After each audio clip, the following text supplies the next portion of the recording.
नमस्कार दोस्तों। मैं अमिताभ श्रीवास्तव, एक उपन्यासकार, एक कहानीकार, आप लोगों के सामने हाजिर हुआ हूँ एक नई कहानी लेकर। उम्मीद है आप सभी को पसंद आएगी।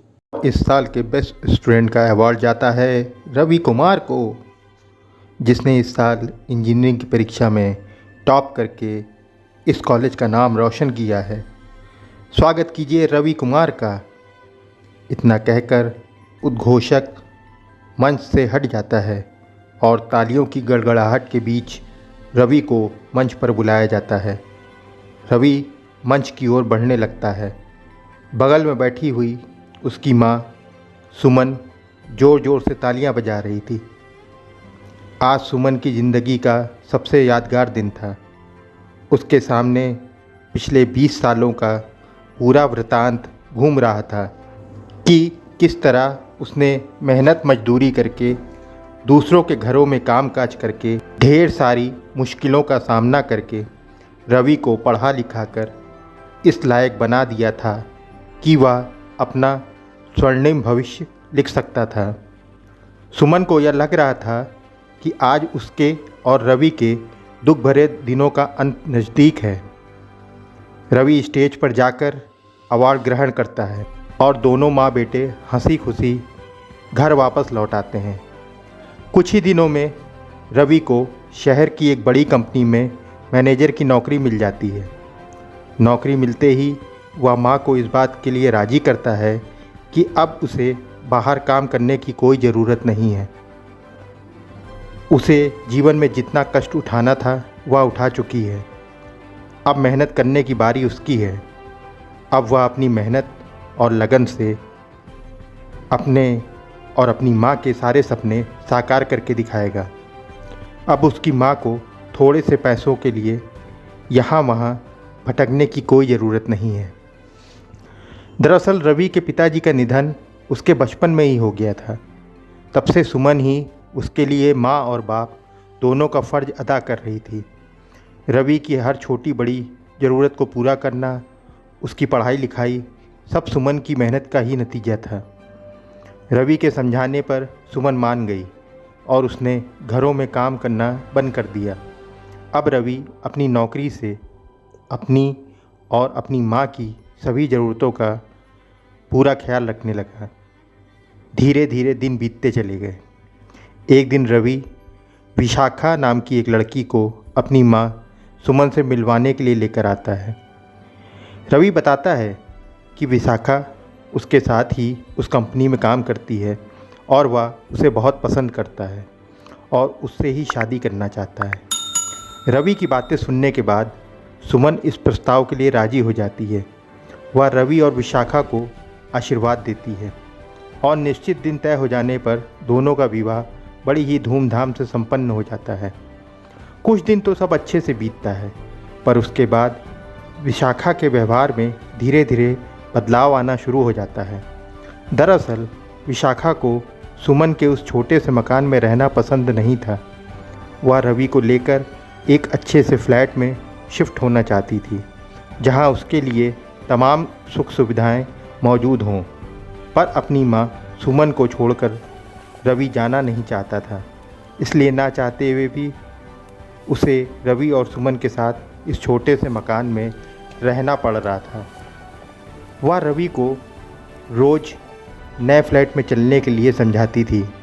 धीरे धीरे रवि पर भी विशाखा की बातों का असर होने लगा था और वह फ्लैट में चलकर रहने को राज़ी हो गया था। एक दिन ऑफिस से लौट कर आने के बाद वह इस विषय में सुमन से बात करता है। रवि के मन की बात को समझते हुए सुमन उसे ऐसा करने की इजाज़त दे देती है, पर वह खुद वहाँ जाने को राज़ी नहीं होती है। वह रवि को समझाती है कि इस छोटे से मकान में उसकी तमाम यादें जुड़ी हैं। यह अतीत की वह धरोहर है जिसे वह खोना नहीं चाहती है। इसी मकान में वह पहली बार शादी करके आई थी। इसी मकान में ही रवि खेल कूद कर बड़ा हुआ था, इसलिए इस मकान से उसे बेहद लगाव है और अपने जीते जी वह इस मकान को छोड़कर कभी नहीं जाएगी। पर वह रवि को जाने से नहीं रोक सकती। सुमन उसे समझाती है कि वह उसके और विशाखा के सामने कोई रोक नहीं लगाना चाहती है। उन दोनों के आगे पूरा जीवन पड़ा हुआ है और वह दोनों जहाँ चाहे वहाँ जाकर रह सकते हैं। वह उन दोनों पर किसी तरह का दबाव नहीं डालेगी। रवि के बार बार समझाने पर भी सुमन उसकी बात नहीं मानती है और उस मकान को छोड़कर जाने से इनकार कर देती है। और आखिरकार वह दिन आ जाता है जब रवि विशाखा को लेकर वह मकान छोड़कर अपने नए फ्लैट में शिफ्ट हो जाता है।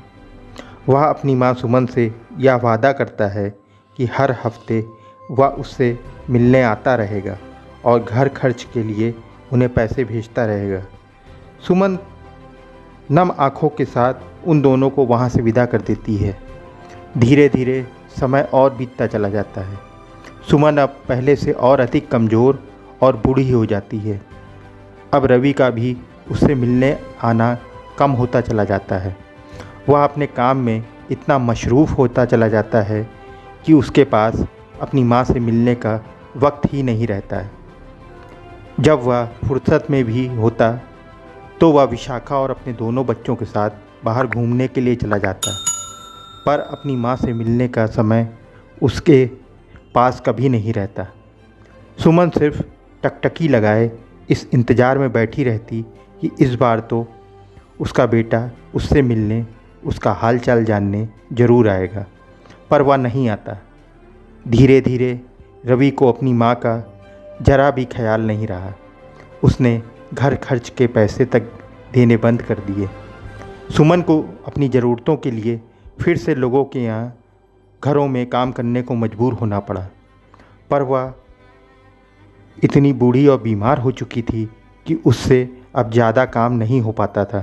बड़ी मुश्किल से वह एक दो घरों में ही काम करके अपनी ज़रूरतों को पूरा कर पा रही थी।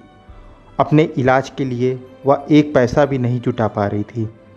उसके द्वारा कमाए हुए पैसे खाने को भी पूरे नहीं पड़ रहे थे, तो वह बेचारी अपना इलाज कहाँ से करवाती। इतना सब कुछ हो जाने के बावजूद भी वह रवि को इस बारे में कोई जानकारी नहीं देना चाहती थी और ना ही कभी उससे कोई मदद ही चाहती थी। धीरे धीरे सुमन की तबीयत और ख़राब होती चली गई। अब वह उठने चलने फिरने लायक भी नहीं रह गई। उसकी मरणासन अवस्था को देखते हुए पड़ोसियों ने इसकी सूचना रवि तक पहुंचा दी। रवि अपनी माँ से मिलना तो चाहता था, पर एक ज़रूरी काम के सिलसिले में उसका मुंबई पहुंचना बहुत ज़रूरी था। इसलिए वह माँ से मिलने ना जाकर मुंबई जाने के लिए निकल गया और फैसला किया कि वहाँ से लौटकर आने के बाद वह माँ से मिल कर आएगा। उसने अपने ड्राइवर के हाथ माँ के लिए कुछ पैसे और फल भिजवा दिए। ड्राइवर जब सुमन को पैसे देने लगा तो सुमन ने उसे एक चिट्ठी दी और कहा कि रवि के लौट कर आने के बाद उसे यह चिट्ठी दे देना। रवि जब मुंबई से लौट कर आया तो ड्राइवर ने उसे वह चिट्ठी दे दी। टूटे फूटे शब्दों में चिट्ठी में यह लिखा था कि रवि बेटा, तुम सदा खुश रहना और जीवन में ऐसे ही तरक्की के रास्ते पर आगे बढ़ते रहना। मेरा क्या है, अब मेरा अंत समय नज़दीक आ गया है। हो सकता है जब तुम्हें यह चिट्ठी मिले तब तक मैं जीवित ही ना रहूं, पर मुझे तुमसे कोई शिकायत नहीं है बेटा।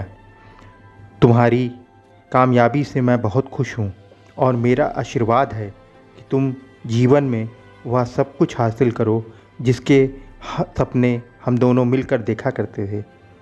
तुम्हारी तरक्की मेरे जीवन की सबसे बड़ी जीत है बेटा। मेरी सारी मेहनत सफल हो गई। सदा खुश रहो मेरे बच्चे, और हो सके तो अपनी माँ को हमेशा याद रखना। पत्र पढ़ते ही रवि की आंखों से आंसुओं की धारा बहने लगी। वह फौरन ही भागता हुआ अपनी माँ के घर पहुँचा तो उसे पता लगा कि उसकी माँ का तो 2 दिन पहले ही देहांत हो चुका है।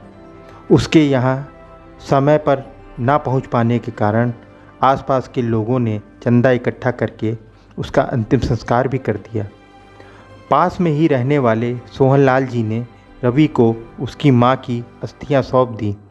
भारी कदमों के साथ आँखों में आंसुओं की धारा लिए रवि वापस अपने घर की ओर चल पड़ा।